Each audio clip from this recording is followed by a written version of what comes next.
c'est wow, hande do ko dadde woni premier. Hello dadde kono e. Ça va bien? Enen supporter e Barça ben iden tampi fewno do juude Ibrahima Sorié. À jamais les premiers, ouais, ça tu as raison. So Ouria. Balde bole. Kono e. Diallo Saykou Yaya. Phone Diallo, wow. Ah, pardon, Feno Diallo, qu'est-ce que je dis? Lamine Wansan, les fidèles des fidèles. Mustapha, le démocrate. Ça monte. 281 déjà, combien? Une minute. Gobuel Bari, Alpha Boubacar Bari. Sadina, bonsoir. Konoy. Deyam. Ok, Baldebore. Merci aussi pour les doigts. Madame Kajatouba, France. Dongol Touma Fouare Salmina Mado. Mi profita ɗo mi hiwro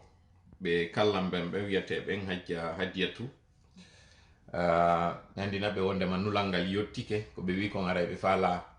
hewtindelan sunna kati on aray albarka maɓɓe mais c'est pas la peine aray duwaji ɗin tun yoni annuye maɓɓe on kadi mi toriki Allah yo Allah windamo baraji mi weltanno kadi aray Ceerno Alpha on ɗo e wadde intermédiation on ɗo hewtinde nule moɗon ɗen haray mi weltanike ɓe futanke jeyal Tidjani Sow kala wontirɓe ɓen Côte d'Ivoire aray ɓe salminama particulièrement mi salmina ɗo wontirɓe ɓen sengo Côte d'Ivoire ɗon si mi woli ɗon iɗen andi fewndo ɗo ni polémique no ɗo autour de l'échangeur ko l'échangeur kono ko Colibra par rapport nandugol image makko ɗin Issa Ba salminima ange sonna maɗa madame Kadiatou côté Suisse. Ali Silla mi salmitike on. Si le son est bon, on peut commencer. Alassane Baldé, est-ce que le son est bon? Mi darali ɗo hiwrota comme Ceerno Ali Musomo konno en ɓe hiwro ɗon kadi Hawa madame on. Ibrahima Diallo côté Tunis mi hiwrike mam landike siɗa e jaam. Ismaïla Sall, est-ce que ko Ismaïla Sall mi wondi on kadduɗal suudu malal aray est-ce que ko goto est-ce que le son est bon? Jam Titon, oui, comment ça va? Alpha, est-ce que le son est bon? Le son est bon, ok. Dadini, le son est bon. أعوذ بالله السميع العليم من الشيطان الرجيم بسم الله الرحمن الرحيم رب اشرح لي صدري ويسر لي أمري واحلل عقدة من لساني يفقه قولي ربنا علمنا ما ينفعنا وانفعنا بما علمتنا وزدنا علما نافعا واجعلنا للمتقين إماما ويكاد الذين كفروا ليزلقونك بأبصارهم لما سمعوا الذكر ويقولون إنه لمجنون وما هو إلا ذكر للعالمين بل نقذف بالحق على الباطل فيدمغه فإذا هو زاهق ولكم الويل مما تصفون اللهم صل وسلم وبارك على نبينا محمد وعلى آله وأصحابه ومن تبعهم بإحسان إلى يوم الدين أما بعد. Très chers spectateurs, vous qui nous regardez sur cette page Hakil Famo Pinal, en synchronisation avec la page Kotoli Monkatola, où que vous soyez et partout que vous soyez à travers le monde, les 5 continents,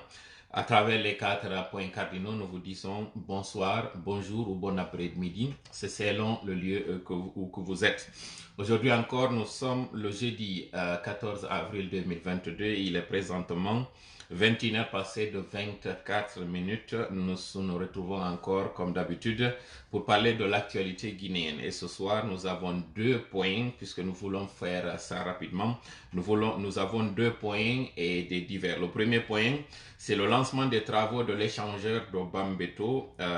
Quels sont les impacts positifs et négatifs sur le terrain? Le deuxième point, c'est sur la tribune qu'a faite le docteur Ousmane Kaba. Une tribune qui a été suivie par, qui est d'abord celle consécutive à son blocage à l'aéroport de Guessia le week-end passé, suivie d'une audition à la gendarmerie. Quelle est la lecture qu'on peut faire de cette tribune dans laquelle il parle de cabale ethnico-médiatique. Au niveau du troisième point, ce sont des divers que nous essaierons de développer aussi, entre autres le patrimoine bâti et la mission qui a été dépêchée à l'intérieur, pour là aussi commencer à récupérer des biens supposés appartenir à l'État. haray ko ɗum ɗo woni toɓɓe ɗe marɗen ɗen hannde ɗo saɗi moɗon taw ka tooli ono wonɓe ndaruden ɓen ɗo e cenɗe ɗe nayi noon e hoore windere nde woni ko wontirɓe ɓen Amérique, Europe, e wontirɓe ɓen Afrique, Asie e Australie. Haray on fof on salminama mo kala inde muɗum e yettore muɗum hannde ɗo ko alkamsa jemma tawɗo on ko ñalande 14 avril 2022 fewndo ɗo ni ko 21 feƴƴirɗum minitaji nogay e joyi ɓe tawɓe ɓe garayno yewti ka juulirde ɗum tori kala yo Allah jaɓan on ko nafuɗon kon hiɗe mari hannde ɗo toɓɓe ɗiɗi e kuntoyɗe darde ɗo no yawniren o direct meɗen ɗo ko ɗum waɗi sen ɗuɗɗinare hannde toɓɓe nden toɓɓere aranere nden ko lancement waɗuɗo on hiɗen andi hankin fi o échangeur bambe to tawɗon hino inna ko duuɓi ɗiɗi e lebbi jeego waɗata wiwɗen kon ɗum haray woni ko waɗata batte on kon ɗum woni haray ko hewtata ɓen tawɓe ɓe garayno takko ɗon wiwɗen noon ko woni kon haray no moƴƴi e ko boni kon e won projet wonɗo e wadde ɗon ko tawata haray en humpitike ma en haynike toɓɓere ɗimmere nden ko kañum monsieur Ousmane Kabay ɗen andi asewe feƴƴunoɗo ɗo ɓe fokkitinoɓe yilta ka aéroport janngo muɗum kadi ɓe noddita ka gendarmerie woodi audition mo ɓe waɗana ton kikiɗe on audition ɗon ɓe windi article tribune mo ɓe windi e makko wondema yewtere waɗanden e hoore maɓɓe ko ethnico médiatique ko ɗum woni haray kaka sengo leƴƴi ɓe naɓiri kamɓe yewtere nden tippude ko tawata haray journaliste ɓe o émission wiyeteɗo Mirador yewti fi maɓɓe joni noon haray kon ɗum woni ko wonɗen e wadde ɗo hiɗe yuɓɓidirde nde yewtere kañum ɓen tawɓe no fokkitani ɗo hande jullere laamu ngun e haalaji goo kadi haray ɓe waɗuno entre autres goɗɗi ɗi ɓe waɗuno États-Unis 2010 fewndo ka ɓe tawtuno monsieur Alpha Condé alliance RPG arc-en-ciel on e fewndo kadi ɓe yewtuno haray fi kosanɗam haray kono ɗo woni ko yewten ɗo toɓɓere tammere nden ko kunto e toɓɓe ko tawata hara e ndaray si hejjay ɗo hara direct men on juutali yewten fi muɗum o mission mo tawata patrimoine bâti immini on à l'intérieur fi yewgol ton kañum kadi waɗa sifa ko ɓe waɗi kon Conakry e si sayon kadi haray newnani en yewten kadi haray fi o carburant on ɗo ko tawata kon on yii ɗi image ji ɗi men adduno ɗo fi compagnie haray hendiɗo marché fournissugol haray carburant on lagine haray ko ɗum ɗo woni toɓɓe ɗe marɗen ɗo en torike noon Allah yo newnan en yo waw seedude e hoore jaam yo longinan konko ɓuuri hawrude e sawaba mi yettina ɗum ɗo e moɗon ɗo onon kadi heɓon nafu komi yewti kon naftoron no ɓuuri e moƴƴirde si ɗum ɗon no waɗi haray yettenmo kanko Allah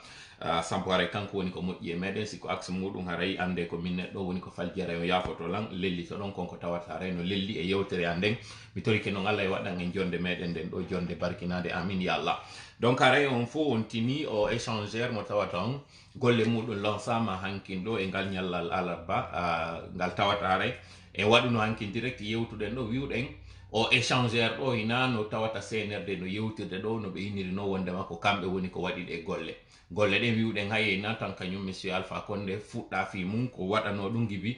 tan kañum monsieur général Lansana Conté Allah innomo yaafo joni noon jibi hankin heɓi hande ɗo information ji bus kañum kadi woodi ɗi hendi ɗen ɗi tawata haray en ɓeydita e ɗi joginoɗen ɗin ɓay hankin hari tawi on permettano en wattendi ɗo ndaren haray no seediren ɗo tinna ara nun e majji taw information on ko andingol jama on wondema sifa o projet sino waɗede est ce que taw hari no woduno ko tawata haray ɓay en inni landal ngal marɗen ngal ko honɗum woni haray ko moƴƴi kon e ko boni kon e on projet ko waɗata ɗon adoren taw haray andintingol jama on ɗi zone ji bambe to on ɗon sen ƴetti axe ngal no ngal woniri noon en daara en tawa école publique ji hôpitaux publique ji e kala ko tawata hara innete jardin public e ko tawata do ara innirte o ɗum ɗon andirte e état hino anditi feɓe yimɓe ɗon ala sen ƴetti misal wano bambe to on ɗon sa iniɗa darorde ɗon école publique sina hara on immiɗo hammi wano Kwame Nkrumah ma immiɗo haɓi solo primo ma immiɗo hammi terlen Darou Salam ma ɗum immiɗo tippori terlen hammiri wano sa hammiri terlen wi'en sengo Jean Paul de on a wawata heɓude on école publique wontirɗo sengo ɗon a heɓata kañum kadi on hôpital publique wontirɗo sengo ɗon ajana lay ka wiugol haray konko innete jardin public ka tawata yimɓe aray jooɗo ma ɗum ko innete terrain mo tawata sifa ko ɓe inni ɗo eɓe waɗude wano causa ɗon o terrain de sport ko ɓe innata kon omnisport ɗiɗo piiji fof ala ton les seules façons ka tawata e wawa ndarude tawen état on ko présent e ɗi zone ji ɗo ko tumata ɓe addi ɓe joƴƴini PA ji ma ɓe waɗi gendarmerie ji ma ɓe waɗi bac ji ma ɗum ɓe waɗi police commissariat de police ko ɗum ɗo woni holli ɗi zone ji ɗo si tawi tigi tigi no kañum colonel Lay Mamadi wiri noon haray hino wattandila e nde nokkure ɗo ko ɗiɗon yimɓe ɓen hani heɓude taw en premier lieu kon ɗum woni seede état eno anditi yimɓe no wattanila e maɓɓe no yiɗi fi maɓɓe no teddini fi maɓɓe ko tumata e goɗɗo si nawni hina par exemple ko yo immo feera lawol ngol wano wonɗo bambe to o immo o yaha ha par exemple Ignace Dine ma o yaha ha terle wano donka fi yawgol ñawdo l'hôpital jare no duwa waɗede ɗon laptaneji wonɗi ɗon ɗin ɗo ha ka humpitiɗen ɗo ko ɗin centre de santé ji to ma ɗin clinique ji ɗi tawatara ko privé ɓe woni ko odditi ɗi joni noon ko holno tawirta ɓe ɓe inna hiɓe yiɗi nden nokkure ɗon c'est pas pour rien c'est yi manifestation ji si waɗi yimɓe yaltay nanga e sunnugol pine e lawol ngol waɗa kaaƴe kota wallina leɗɗe fi on ɗum ko parce que justement ɓe teddina kayɗen andi e saayi go kañum monsieur Alpha Condé tigi o wiwno wondema on zone ton ko ghetto kon ɗum woni ghetto ko nden nokkure nde tawata ko innete ko yimɓe ɓe jogaka ko yimɓe accidaɓe hoore muɗum tum wawata wonude mum ko ɗum woni ghetto en ani kañum kadi ko kañum monsieur Damaro Amadou Damaro tawno ɗon ko kanko wonno président assemblée nationale maɓɓe an noon tawnoɗo ko député rio wiwnoɗo o wondema si tawi force de l'ordre no yaade sengo bambe toon e hamdallah e causa si ɓe yawde toon koye ɓe yewwa si ɓe yaawi woni cippirgol e yimɓe yawgol waɗugol guerre ɗum ɗo fof kañum kadi holli wondema état on haajaka e ɗi nokkuri ɗo kono noon joni état on habbirto yoɓe yiiɗe e ɗi nokkuri donc haray taw andintinen si tawi haray no woduno ko hanano waɗede nde ɓe ina ɗo wondema ɓe ƴetta e golloɓe ɗon e fuɗɗorɗen ɗon taw les points positifs ara non ɗum o échangeur ɗo en wona contre yo échangeur waɗe en wona contre yo leydi meɗen ndi yondi développeur kono est ce que taw o développement wona ɗo e waɗede ɗo o waɗirama no hanniri no nde ɓe ina ɗo par exemple ɓe waɗay fluidité on hara par exemple embouteillage waɗata e on zone bambe to ɗon ko piwunkun tawtuɗen ɗon par ce que hiɗen andi en fof si innama 18 heures hewti ma bimbiri ndin ko honno tawiri rond point on ɗon haray hino metti fi heɓugol laawol no yehira ɗon mais kon ɗum no waɗi ɗum ɗon kadi na ko tawata nokkure nden no faaɗi tun ko tawata ko nden nokkure ɗon tout rewdete muɗum route secondaire ji ala et puis de misal si tawino par exemple si ta fokkiti yawgol wano hamdallah landaki forcément ya rew bambe to fiya yaw hewtoygol hamdallah on wonɗo eno iwde telle wano causa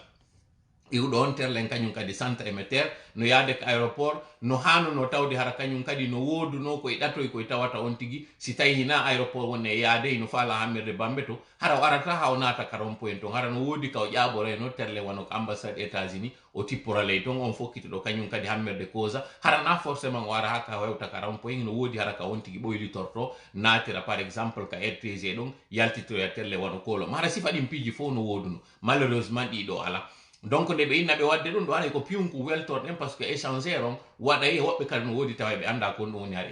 échangeur ko honɗum woni ɗum ko ɗi poñji waɗeteɗi ɗi tawata goɗɗo eno wawi iwrude ley goɗɗo iwrira dow ɓe ara ha e nokku goo ton oya rewriroya dow oya rewrira e ley tawa hara ɓe fottali si tawi yaadu maɓɓe ndunna sengo woto par ce que woɓɓe goo sikkuno tawa ko wona wiyede ɗo échangeur haray ko suudu wona e darnede woɓɓe kadi sikki o échangeur haray ko innugol tun aw ko jasoygol ngayka ka tawata woɓɓe ara yollo nder ɗon fi wota natoro donc échangeur ko konko tawata wawa ƴaɓitindirde hakkude nano e ñaamo yeeso e ɓaawo tawa ɓeeɗo ino wawi arde ɓe fottoya nokku go hara ɓeeɗo fof tumbodiraɗi e laawol wona wotongol donc wiwɗen ɗum ɗo ko waɗete konko piiw moƴƴum e wona contre muɗum koko tawata kadi ɓe wi ɓe ƴettay kañum kadi sukaɓe ɗon ko tawata haray ko ɓen adorte gollirede ɗum ɗo kadi ko piiw haray ko weltorɗen moƴƴa par ce que ɗen andi ha honto chômage on fewno ɗo yimɓe ɓen haray no hatton jini kono aren non joni tigi tigi dallo fonko ko wona e yewtere ɗo par ce que mo inni okkete tuuba andara e mba o ɓorni mba est ce que hande ɗo ɓen sukaɓe tawɓe ɗon justement ala l'école ji ala laptaneji ɓen si innama yo ƴette ɗon l'école tawɓe yoɓe ƴette ɗon golle ɗen andi taw haray no landi on tigi yo taw haray no mari compétence ɗon tigi taw haray no yehi janggani konko ƴettete ɗon golle si tawi noon ɗi l'école ji ɗo fof ala école publique ji ɗon ala par exemple ko goɗɗo yawo janggoya ko ma o naɓe e école privé taw ɓen mawɓe tawɓe haɗa no hoɗi e ɗin zone ji ɗon est ce que ɓen mawɓe maɓɓe no marno coggu ko naɓiroyaɓe l'école ko ɗum waɗi si woɓɓe maɓɓe ɓen sakkitoro yaltugol hara wawali lannitade jande nde yalta wano par exemple ka école primaire ɓeɗo noon hande kadi ko ɓe wawata wonde bandiɓe si tawi haray tanguitaka ko ɓeɗo wonata hande kadi ɓe ala jogue ɓeɗo noon si innama kadi no ƴettede non joni jonne golle hara ene ko golle on tawɗo ko gandal woni e gollirde ka ko ɗen golle tawoji hara ko doole on ti woni e gollirde réponse on ko tout simple si tawi ɓe ƴettay toon haray sina hara ɓen tawɓe hara heeɓi chance ma tawɓe hara ko nokkeli goo hoɗi ma taw mawɓe mum wakkili ka moƴƴa naɓiɓe ɓe janngo e l'école haray ko manœuvre ko ɓe innata kon journalier en terme simple haray ko ɗum ɓe waɗata haray ko ɓen tawoɓe par exemple si innama kaaƴi teddungi hewti ko ɓen noddete inne dirnani en gi kaaƴi ɗo haray noon hiɗen andi ɗum ɗon fof kañum kadi risque accident ji ko wawata wadde e muɗum ma si brouette hewti daseteɗo inne yon tigui al ƴetta on brouette ma si hewti par exemple ka sakuji ciment tippinte inne ko ɗum hande ɗo noon hiɗen andi ɗen golle fof machine ji déjà addanoma ɗi tawata ɓurɗi ɗin ko ɗum waɗata ɗum wono par exemple si innama ɗo hande piwgol ɗo ciment hina on ciment mo tawata haray ko jaare wona ɓannede ciment ukke nder ton peeriwal ara ƴetta yeƴidira no wodi hande ɗo ɗi bétonnier ji tawoji ɗi wawi tournude ɗon ha hande kadi ɗum ɗo yalta harana on ɗon donc en réalité konko ɓe woni wiide ɗon ɓe ƴetta e ton golloɓe wattana yila moƴƴa e haray ɗum ɗon anditen taw sengo ɗon ɗayne janeyno nder ton aren noon taw tigi tigi kon ɗum waɗiri tawa par exemple o projet ɗo ɓe memminimo e kon ɗum kadi wonata conséquence makko on hande ɗo en wino taw ka fuɗɗode yewtere meɗen wondema ko piwum tawno kun ko gibi dans les années 90 konko ɓe innata kon les objectifs du millénaire pour le développement ka tawata haray Conakry vision 2020 ino tawnano e muɗum gibi tan lansana konte wiwgol ndaara e ɗin piiji waɗeteɗi fiyo saare meɗen nden enen kandi labbe moƴƴa fiyo nde woni nokkure nde tawata yimɓe ɓe garay ɓe wuggitanto donc ko gibi on toma ɗi projet ji échangére waɗano ɗi tawata ɗin tan kañum Alpha Condé o profitori kanko kadi andugol makko wano o wawa kasude ɗi mouvement de grève e manifestation ji o ndaari ɗin arteji jani ɗi tawata ɗin hara échangére no hanno waɗede ɗum sina ɗum hande ɗo ni tigi tigi ɗen andi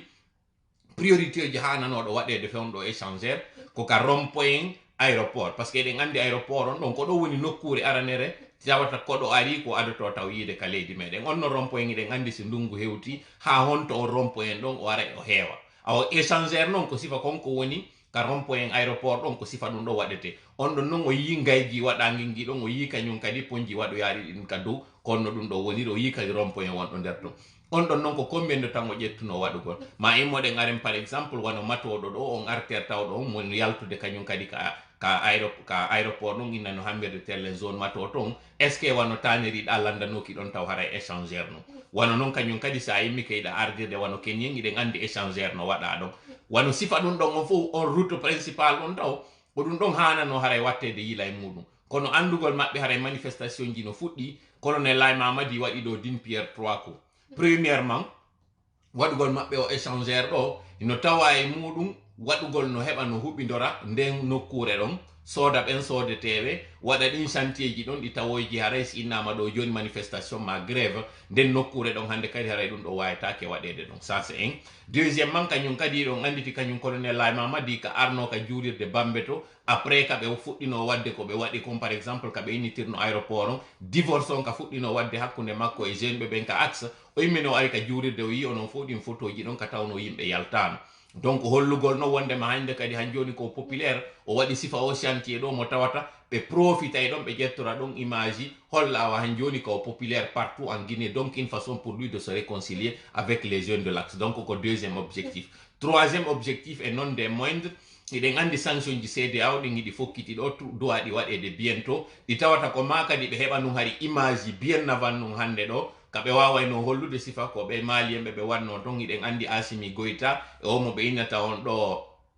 Choguel Maïga iɗen andi ɓe wanno manifestation gigantesque mo ɓe faminanno ɗon opinion international on wondema malien ɓe ɓen hino tawtiɓe malien ɓe ɓen hino jonniɓe les 5 ans ɗi ɓe landino ɗin terlen ɗon noon discours on iɗon andi o changino de 5 ans ɓe ari 3 ans de 3 ans ɓe ari 2 ans hande ɗo hande kadi ko haala in année wona e négociéde ko ɓen ɗon noon hikkino yeeso wonno tappude ɓerɗe muɗum famina kamɓe hiɓe wawi dartadira e communauté international donc ɓeɗo noon kadi andugol maɓɓe ɗin sanction ji no suuti ko ma ɓe heɓa ɗin image ɗi ɓe waɗoyta montage ɓenna han joni kañum colonel Laye Mamadi ko populaire mo mari chantier ji ɗi o memmini donc haray ko ma o jonne tan fiɗin chantier ji ɗon ndaare tun haray o chantier ɗo ko 30 mois o wi'a on 30 mois ɗon ko 2 ans et demi ɗum hawroyta watte noon on 2 ans et demi e ɗiɗi ɓe heeɓi ɗo ɗi ndaron ko combien de temps ɗum hawroyta andi to yon non o ya fuite innano ɗon ko chronogramme transition mo ɓeynino ɗo ko fuite ko ha sengo on to yawno mo yawno ha 2024 ɗon anditi 2024 on kadi ko sengo honto aray ko lebbi hon ɗi worano to donc ɗum ɗo fof kon ɗum wonɗen e ƴuɓɓinirde ndir ton ko fi on wawa famude manipulation mo kañum CNRD woni e wadde o chantier ɗo aren no joni dallo fort réellement kon ɗum woni jama on hani famugol e o chantier ɗo aran non ɗum taw o chantier mo wonɗon e yiide ɗo yimɓe ɓe landitaki ko ha honto cuuɗi liɓete takko ɗon yimɓe ɓe landitaki ko honɗum woni o chantier ɗi échangeur ji ɗo wawoyta memoyde e muɗum hande ɗo ka information ji ɗi men hendi ɗin taw wondema e hoore bretel tawɗo on ko route national route principal on c'est à dire iwrirgol Hamdallah e hammiro ya kosa o ma iwrirgol kosa tippora Hamdallah o ɓenni 1 kilométre wonay impacté terlen ɗon sengo transversal wankal kal iwrugol ngol centre émetteur hamma aéroport ma iwrugol hamba aéroport on yiltiroyo terlen centre émetteur on ɓeyni terlen ɗon kan 500 métres wonay touché est ce que non iɗon andi kon ɗum woni 500 métres ka ɓuri fanɗude kon taw on 500 métres ɗon kañum kadi touché teɗo ɗon est ce que ko de long à large ka ko de droite à gauche wona e waɗirede ɗum donc en réalité jama on ino hani wattande ila anda ɗo taw o gare voiture wonɗo ɗo ni fewdo ɗo wona ɗo yewtede fimu wonɗo bambe toon e station on e kala konko innete immeuble ji wonɗi takko ɗon ɗi wona impacté est ce que no jama on sensibilisama terlen ɗon on accom hakke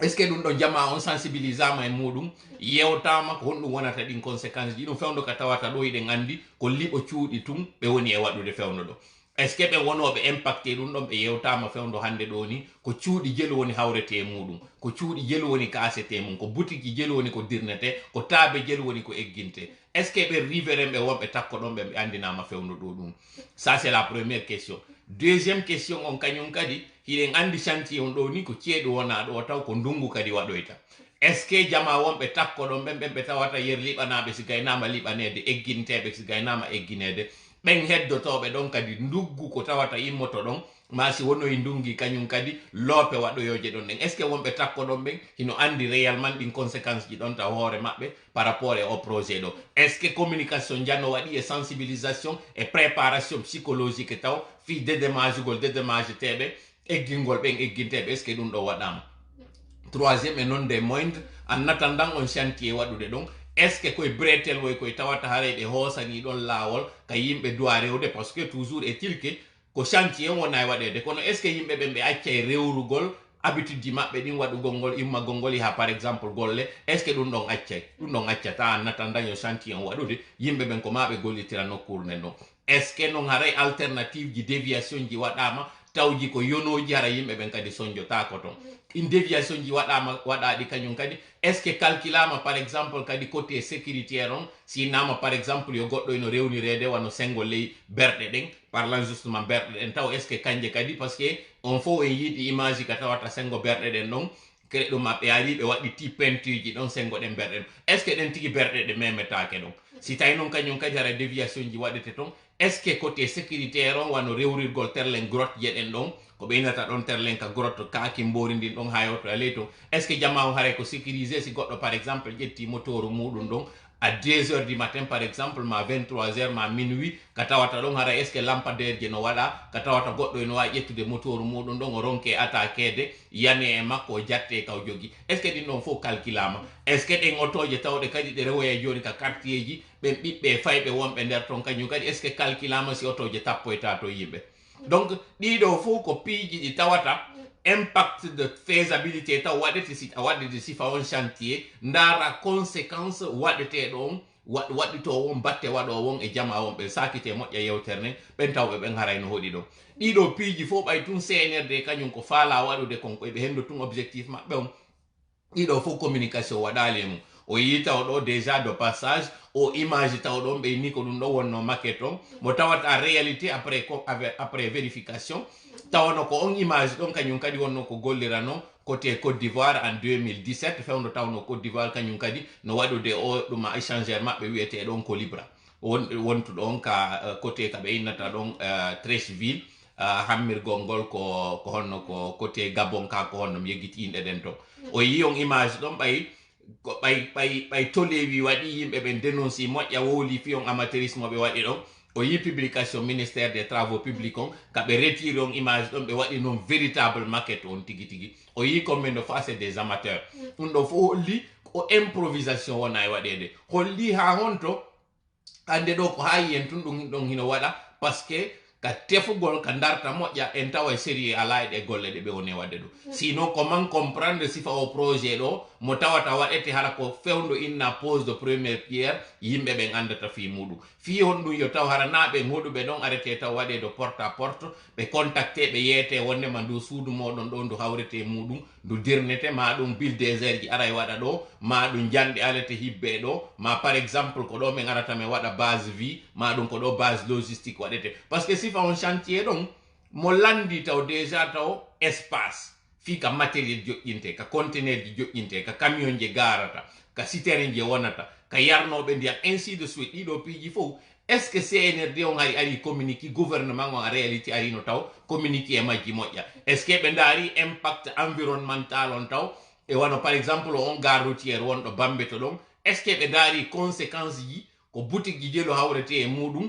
maɗon si ɗin boutique ji hawrama e muɗum ko famille ji jelu wonata impacté fewno ka tawata ɗo yimɓe no hattini e sonjagol fewno ka tawata ɗo mo kala no maapi ko honno par exemple heɓirta ngem muɗum on ko honnoon tigi yaltirta bimbi yaha golloya immo arta honno waɗi siɗe memminde ka haala ɗo fof ko par ce que hande ɗo ɓe faminanayi on wondema koko moƴƴi tun o projet mari ɓe faminanayi on hande ɗo ko yiɗugol yimɓe nokkure nden ɓe woni e waɗude alors qu'en réalité ko projet ɓe woni e déroulude on projet ko on ɗum koko ɓe wi on kon so yiɓe ni par exemple wano cause kañum kadi ɓe waɗo e ɗon golle alors que cause kañum kadi échangeur gono doit waɗede ɗon ko yoɓe heɓu no ɓe wawa contrôlirde ɗi nokkureji ɗo par ce que ɓe andi sinnama ɗo joni manifestation ko ɗe nokkure ɗo ɓe ɓuuri hulude hande ɗo donc nde ɓe holla on ko innete konko impact positif minen komi woni on e hollude kañum kadi ko ɗin impact ji négatif ji ɗi tawata ko ɗin ɓe woni on e suuɗude ko rola min mi woni e juude presse on hina on train tawɗo ari à l'heure o yewtata fi muɗum ko on train tawɗo ari à retard ko ɗum menen min yewtata fi muɗum donc minen na menen woni communiquant maɓɓe wowloɓe konko tawatara ko ɗum ɓe faala e fo wowlu yaltinangol jama on ko kadi tawata haray koko moƴƴi kon tun suuɗa jama gonga on ko tawata kon kañum kadi haray sonja maɓɓe no nder ton donc ɓe aroyoɓe fof nanga wiugol ɗo wonde ma o komin contre projet o na contre projet o min woni komin woni contre ko manipulation wona ɗo e waɗede on e sonjamo jama on heɓoyta kon kadi e o projet ɗo yo gaynude alors que non en réalité no mi wiiri on noon réflexion waɗali e mum par ce que si réflexion waɗi e muɗum ɗi cuuɗi fof fuɗɗaɗi liɓede gibi innayi no liɓede wano par exemple kaporo ray ɗo ha wetango hande ɗo ko honɗum waɗa e ɗen nokkure ha wetango hande ɗo cuuɗi ko liɓa fof ko honɗum wona e waɗede mum parlant justement e liɓo cuuɗi o yi kañum kadi ka suudu alaji selludalen nduɓe liɓana ɗum ɗo projet maquette mo ɓe wanno on ɗon tawnoɗo ko l'école duwanoɗo waɗede justement on zone commune do ratoma ɗon mo tawata ɗo eɓe addo ɓe joƴƴinana on ɗon yimɓe ɓe ratoma ton ko yimmugol addoyamo dixinto o yi combien de fois o régime ji wonɗi arde na yiɗuɗi moƴƴa ratoma sinon iɗon anditi ɗum ɗon ina e invention mi wowlanno min inni on ɗuma waɗaɗo ɗon on l'école waɗaɗo ɗon tawata hara étude waɗete no fi makko inne ko ɗon o waɗete ɓe andano hay déjà taw si ɓe heɓayno gonga e terrain o ko ɗum ɗon taw faamo ton andon ko improvisation waɗaɗo sinon pourquoi si tawi awa par exemple non joni awa o gouvernement ɗo kañum o sanzano ɗo tawa ko o CNRD arayno ko on taw o l'école ɗo waɗayno donc en andi arayno koye ɓe yalti ɗum alaji sellu ka suudu maɓɓe ɗon si ɓe adda ɓe joƴƴina ɗum ɗon donc ɗum ɗo holli on ha honto ko improvisation waɗa déjà taw certaines indiscrétion in anduɓe ɓen en matière d' ingénierie ɓe min yewtide e muɗum ko inni o maquette mo ɓe yii ɗon ɗin salle de classe ji 18 ji fof wowlaɗi ɗon fi muɗum andugol espace mo suudu alaji selludalen ndu wonno e mum ɓenni ɗum ɗon heƴata e hoore muɗum ɓenni déjà taw sol wonɗo ɗon on ko tawata kon ko takko maayo woni sifa on chantier ɗon wawetake waɗede ɗon ronke hewtede cuuɗi woɓɓe goo kañum kadi awa waɗa noon kañum kadi o maquette mo watino ɗon yiwde ɗa mo tawi haray ɓe itti joni image ji muɗum on wawata no yonude ka nokkure ɗon sanke yo taw haray par exemple station on fof e gare routiére on e sengo wano wiya mari fala de la publicité gratuite ɓe tawata haray fewno ɗo ni goɗɗo yiɗantaɓe e hoore ko tawata usine maɓɓe on sumi yo taw ko sifa ɗum ɗon kadi arrêté waɗe galerie accon hakke galerie maɓɓe on ɗon kañum kadi inne ko egginte ɗum ma itte ɗon kala ɗin immeuble ji ɗi anduɗon ɗin gibi ka wiyeteɗa ka magasin maka inneteɗa gar voiture wano ɗuma honno gongore on gibi ɗon on fof paray ɗin cuuɗi ɗi anduɗon ɗon fof immeuble ji ɗi yimɓe hoɗi e muɗum ɗin ɗon fof haray no wawa wonde haray koɗi impacté en tout cas wiwgol ngol ko on 2x2 waɗirte sengoɗa giratoire waɗoya dow ngayka kan waɗoya ley ɗon ka tawata haray ko 2x1 fois ɗin ɗon piiji fof si on daariɗi on taway ka guite ɓayɓe innayi yitere ƴettata dongal kono no andingal teddungal ko wano noon kañum kadi sen daari wano tere mo alaji sellu dalen suudu mundu liɓa e mum en daari o maquette mo ɓe yaltini ɗon fi l'école a taway ɗum wawata heƴude ɗo wano noon kañum kadi o mo ɓe inniɗa chantillon échangeur o wawata e heƴude nden nokkure ɗon tanke yo taw ɗin immeuble ji wano par exemple on pharmacie wonɗo ɗon on arrêt de bus wonɗo ɗon sanke ɗin ɗon fof yoɗi ronki touchede ɗum ɗo fof no est ce que CNRD on communiqué hoore muɗum est ce que ɗum ɗo fof yewtama fimu jama on andina aw ko ɗum ɗo kadi woni ko habbi on si waɗa e nder ton donc haray wattani ila moƴƴa andon manipulation ha honto CNRD no wadde hoore meɗen ɗo andon kadi ha honto objectif maɓɓe on ko fiwawgol kasugol élan de résistance et mouvement de lutte ɗi wonɗi e wadde ɗin e hoore ɗum ɗo sinon comment comprendre yo taw e nder Conakry on fof caméra de surveillance ji ko ɓuura waɗede koye hoore action comment comprendre par exemple malgré l'insécurité taw ɗon haray no terle wano kagbelere ndin ma insécurité taw ɗon hino sengo matotori ndin et ainsi de suite e nder quartier ji Conakry ɗin wano Dixine Landria e ko nanditi e muɗum terlen ton caméra de surveillance ji ɗuɗira ton fiyon ɗum koye hoore bambetowal ngal ɗo ɗum ɓuura waɗede ton andi to non pour la première fois caméra de surveillance ko atta waɗede kaka rompoyen bambeto ɗon tigui fiyo ɓe wawa contrôle de ɓe anda si innama ɗon mouvement de contestation hino waɗude donc ɗiɗo fof ko huula ɗum ha moƴƴa waɗa waɗiraka ni tum mbay noon haray e ngala juutinde yewtere meɗen ɗen ɗo moƴƴa hiɗen attaqude deuxiéme point on mo tawata on nani ɗo on jangi o tribune on nani kañum kadi ko yewta kon e nder émission de radio go ɗi tawata ɓe yewti e nder mum wondema kañum monsieur Ousmane Kaba e hoore ko ɓe contesti kon fof ko yewta hoore maɓɓe ka wullitagol ko ɓe inni wo ko kabal ethnico médiatique waɗa e hoore maɓɓe fiyon ɗum mo ethnico on waɗa nder ton fiyon ɗum kon ɗum woni kaɓe huuli ɗon wiwgol ngol awa ko côté leƴƴiyagal ngal haray ɓe ona yatakede très simple ko par ce que on émission moɓe wolno ɗon film Mirador ka radio ka o ɗuma honno radio wiyeteɗo Film FM ko par ce que e nder on émission ɗon fulɓe nayo hino nder ton aran noon e maɓɓe ko Koto Akumba ɗimmo on ko Talibe Bari tammo on ko Amadou Wuri nayaɓo on ko wiyete ɓen Fré Diam sabu ɓe fulɓe nayo wonɓe nder ton ko ɗum ɗon kañum monsieur Ousmane Kaba woni e huulude sino wata wiide ka tawata ɗon leƴƴi ɗin fof leyno e nder on émission ɗon Kabajo no nder ton kañum o wiyeteɗo kañum kadi Diallo Wasulunkejo no nder ton on taw ɗon haray ko Camarajo no nder ton on taw ɗon kañum kadi ko Sumajo no nder ton leƴƴi ɗin fof hino hawtodi nder ton on taw ɗon kañum kadi ko wiyeteɗo ko oya honno konno ɓe innatamo modi ko Antoine ka konno modi o wiyete o journaliste mo ɓe ƴetti neɓali ton kako Damien wonɗo ton ɓeɗo fof koye leƴƴi ɗin fof laggine no nder ton jakankejo kañum kadi no nder ton par ce que o yiɗon on ɓeyta jara e girasi modi laggine fof hino hawtodiri on émission kono sabu ko andi kon tum ɓe fulɓe nayoyno e nder o émission ɗo ko tawi ko ma o wowlira fi ɗum ɗon on iyon noon ha honto kañum monsieur Ousmane Kaba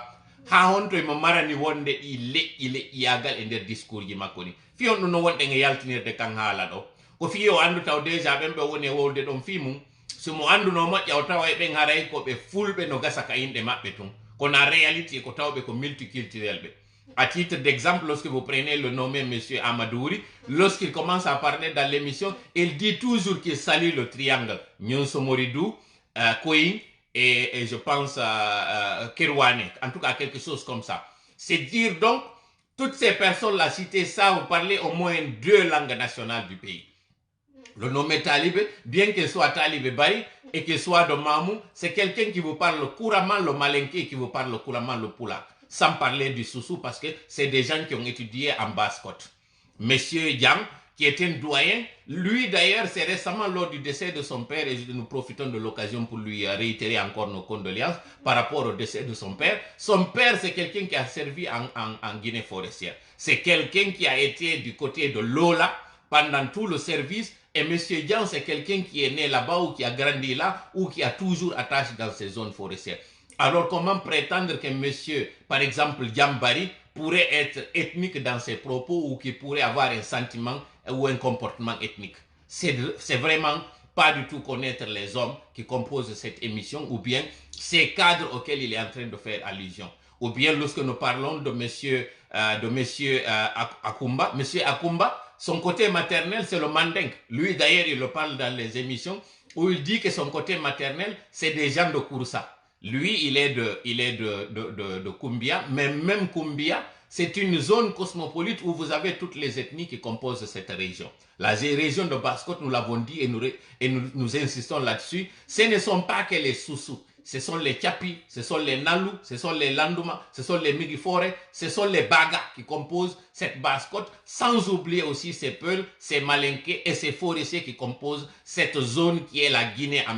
miniature. Ça se comprend. C'est le lieu où tout le monde se rencontre parce que c'est le lieu où justement vous avez ces côtes et au niveau de ces côtes, vous connaissez très bien que toutes les civilisations se forment autour des cours d'eau ou au niveau des berges ou au niveau de ces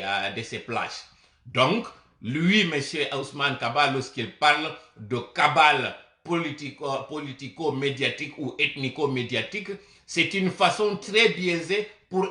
une personne qui aspire à être dirigeant dans un pays comme la Guinée. Mais il n'est pas sa première fois. Vous vous souvenez, lors de sa tournée en 2010, quand il faisait partie de cette délégation qui était venue rencontrer la diaspora se trouvant aux États-Unis lors de son alliance avec le RPG, dans cette alliance RPG Arc-en-Ciel, vous vous rappelez très bien de ses propos où il avait justifié pourquoi il s'était par exemple allié lorsqu'il avait fait cette alliance contre nature de son parti le plus à l'époque avec le RPG Arc-en-Ciel. Parce qu'il faut quand même rappeler que le PADES aujourd'hui, c'était d'abord le monsieur Ousmane Kaba, Dr Ousmane Kaba, était dans un parti qui s'appelait le Plus. Et ce parti le Plus qui avait fait une alliance avec monsieur Alpha Condé, c'était une alliance contre nature, mais malgré tout, puisque lui c'est la Haute-Guinée, et parlant justement de la Haute-Guinée, puisque lui il est de la Haute-Guinée, il s'était allié à l'époque avec celui-là qu'il estimait être qu'ils avaient la base électorale commune et qu'ils avaient aussi la même ethnie. Donc, s'il y a aujourd'hui une dénonciation que nous devons faire, c'est ce comportement de M. Kaba, dont d'ailleurs le parti, tous les membres qui composent le parti, en plus d'être de la même ethnie, portent pour la plupart à 80% le même nom de famille, donc les Kaba. Donc aujourd'hui, M. Kaba, vous devez faire beaucoup attention et éviter de faire ces sorties à chaque fois que vous parlez, vous allez sur ce terrain ethnique. On se souvient tous aussi de cet audio qui avait fuité où vous étiez en train de parler de cette ruse des Peuls, où vous étiez en train de parler justement du fait qu'il fallait protéger cette calebasse. Vous vous rappelez très bien, tout cela, ce n'est pas fortuit. Et vous devez vous départir de ça. Pour ceux qui ne savent pas, l'école UNC a eu son succès du fait que vous, lorsque vous aviez à un moment donné changé le personnel de votre université Kofi Annan, en ne mettant que des gens issus de la même ethnie que vous, les élèves, les étudiants à l'époque n'avaient pas apprécié cela,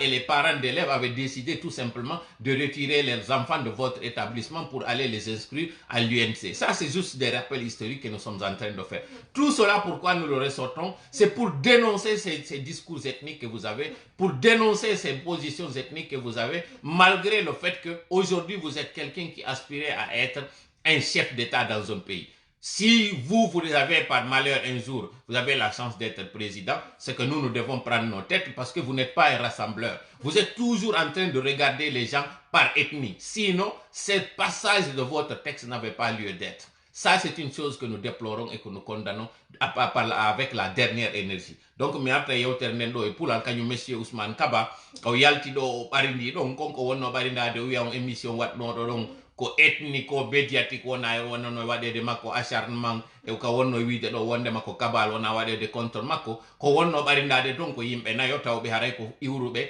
e leñol gotol ngol e nder on émission ɗum ko wiyeteɗo Talibé Bari Amadou Wuri e wiyeteɗon doyen Diang e wiyeteɗon ko to Akumba ko ɓeɗo fof woni haray ɓay ko iwruɓe haray ko wiyaɓe ko fulɓe ko ɓeɗo wonno ɓarindade Aboubacar Diallo ko Diallo yettete kono eɗen gandi ko pullo wasolon ɓeɗo fof haray kanko noon kaw faani ɗon kañum docteur Ousmane Kaba ko wiwgol aw kaka leƴƴi yagal wona e attaquirede alors que noon simo anduno moƴƴa o wiyeteɗon par exemple Amadou Wuri ko tawɗo haray sengo makko goo ko sengo ɓe koyin sengo makko goo ko sengo ɓe tawata haray koye hot guinéri ndin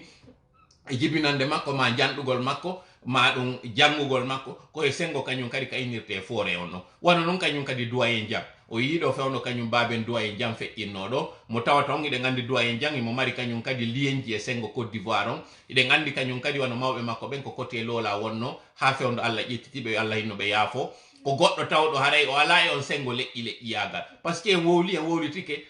pullo nangete tun e wiwgol ko ethnique yo alors que a réalité sino woodi ɓurɗo tawde haray wawata waɗude racisme ko on pullo par ce que pullo on taw ko kanko ɓuri haylade e nder leydi lagine ndin fou ko kanko yiyata ino immo yaha kum fulawa on ɓuri kum e ñokkade e nder foore aray tawa pullo ino udditi ton boutique muɗum ma no waɗi noon tabo muɗum ino ɗaɓɓa ɗon guure muɗum on ko honno tawirta wawa wiide kanko yiɗata yimɓe ɓen alors que toujours imo ka janamɓe ɓen aw ko wano noon wano baben kañum duwayen jam ko fonctionnaire ɓe wonnoɓe servirde tellen guine forestiére ton wano noon taaliɓe bari komo mamum kono o wowlante pulal wasi haray ko wowlante maninka wasi o pulal o wowlante kañum kadi soso no woniri noon ko sengo bas guine o janɗi monsieur Akumbaka wowletake kanko souvent o wiyay nene la makko on ko sengo kursa ko babala makko o woniri sengo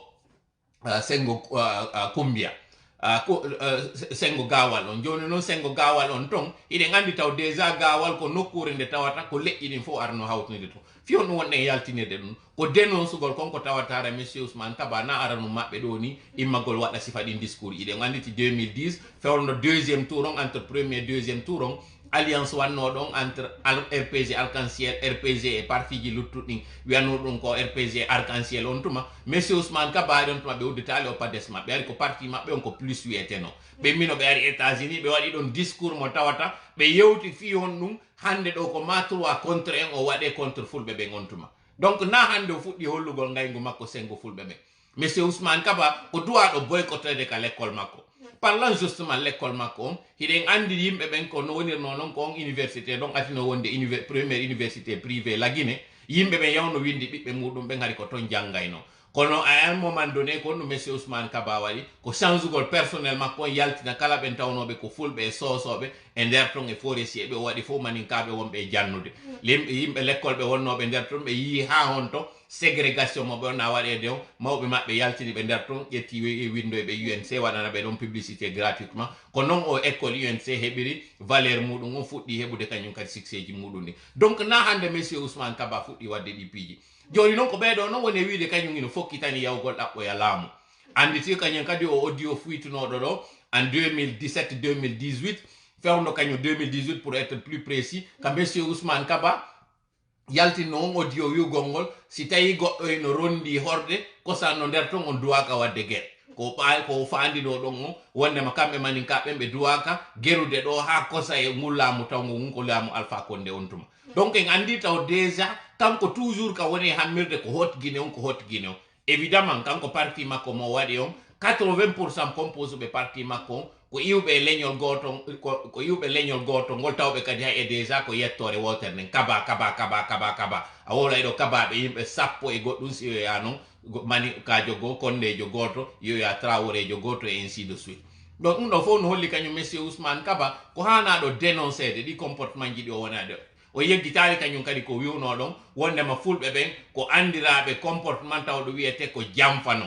alors que non a réalité ko ƴoyre enen tiggo e wowlay ɗum ɗo go wiyen na en ƴoƴuɓe na ƴoyre marɗen ko jamfa wonde woɓɓe meɗen wonde kono est ce que ɗum ɗon on haray ko sabu ɗum ɗon no wawi ƴettede wiye hande kadi ko pulɓe ɓen fof woniri noon donc monsieur kañum Ousmane Kaba eɗen hani dénoncegol boycoté l'école makko on boycoten activité ji makko ɗin par ce que ɗin comportement ji ɗi o wonene wadde ko comportement ji ɗi tawata na hanuɗi fi neɗɗo tawɗo inna hino fokkitani laamu donc haray ko ɗum ɗo marnoɗen haray ko yewten fi muɗum lecture mo waɗeten on e analyse on sakkitoren no yewtere nden si tan on ɗum permettanayno en ko andi go wondema hande ɗo parti UFDG on dowru naati ka nder magasin maɓɓe hino ñaamude tigaje wonɗe ɗen ka nder kankiranji e coñci e kaydiji ko woni ton ko ɗum ɗon mum ko misami woni on e yewtande ɗo on waway famude par ce que on yii ko honno tawiri ɗi recrutement ji wonɗi e wadde nder ton hande ɗo parti on gaynama yukeje nder to ñande wonnana e goɗɗo wi nder to yaltiye taw to yi gouvernement on ɗon andi noon ko homɓe woni sombo muɗum donc haray ko wattango yiila moƴƴam toɗi Allah yowno ballo meɗen hawrindi en sawaba janggo en waɗata ɗo direct sina hara ko urgence waɗi hara en jonidiri rendez vous e ACW on si Allah jaaɓi allahumma salli ala sayyidina Muhammad wa sallim wassalamu aleykum wa rahmatullahi wa barakatuh